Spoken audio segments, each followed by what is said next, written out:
আল্লাহ রাসূল তখন বললেন,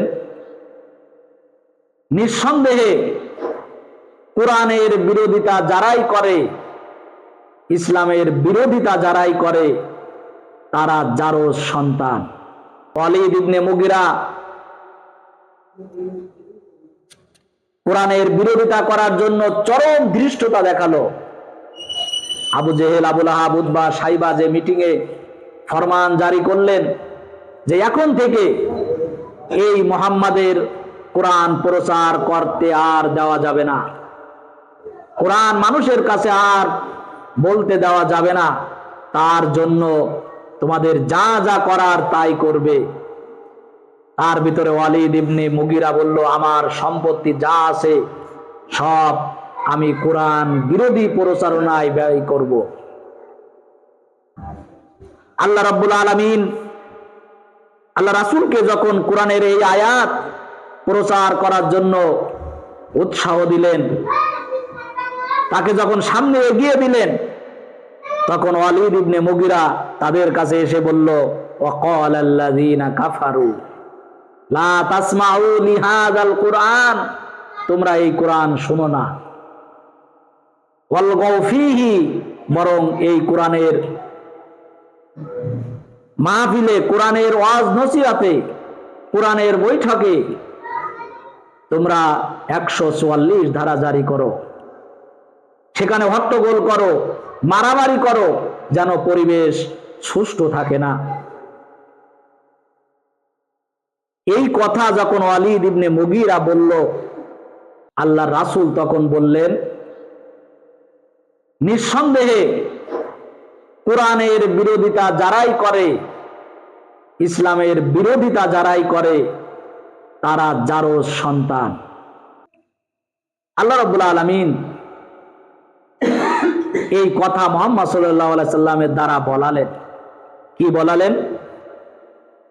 ওয়ালা তুতি'আ কুল্লা হাল্লাফিম মাহিন হাম্মাজিম মাশাইম বিনামিম মান্নাইল লিল খায়রি মু'তাদিন আসিম উতুল্লিম বাদা যালিকা জানিম। এই আয়াতগুলো নাজিল করলেন ওয়ালিদ ইবনে মুগিরা সম্পর্কে। এখানে আল্লাহ রাব্বুল আলামিন মুহাম্মদ সাল্লাল্লাহু আলাইহি সাল্লামের মাধ্যমে 9টি গুণ বর্ণনা করেছেন। তার ভিতরে 1 নম্বরে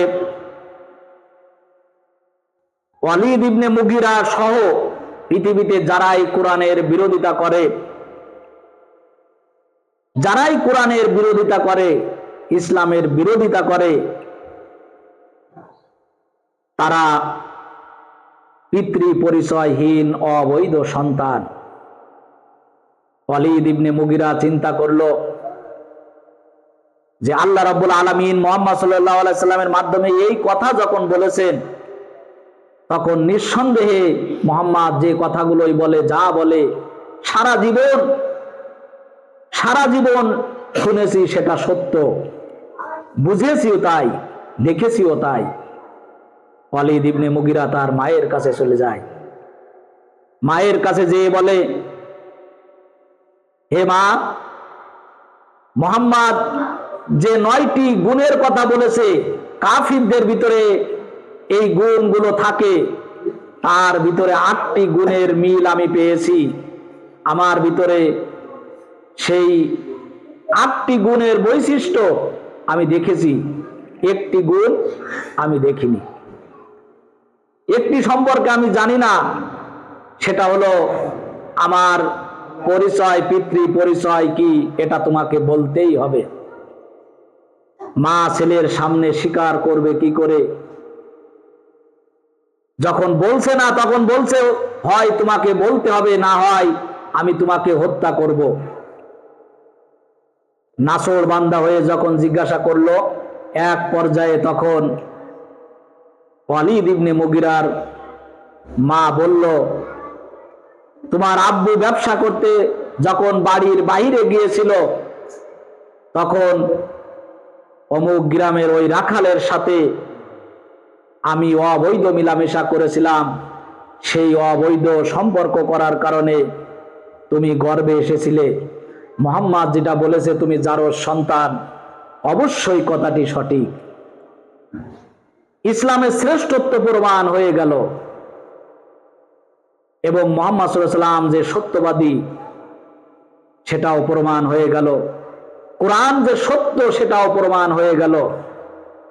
এই জন্য যুগে যুগে কোরআনের বিপক্ষে, ইসলামের বিপক্ষে যারাই দাঁড়িয়েছে, আল্লাহ রাব্বুল আলামিন তাদের মুখোশ দুনিয়াতে উন্মোচন করে দিয়েছেন, লাঞ্ছিত অপমানিত করেছেন, দুনিয়াতে অসম্মান অমর্যাদার আসনে তাদেরকে বসিয়েছেন।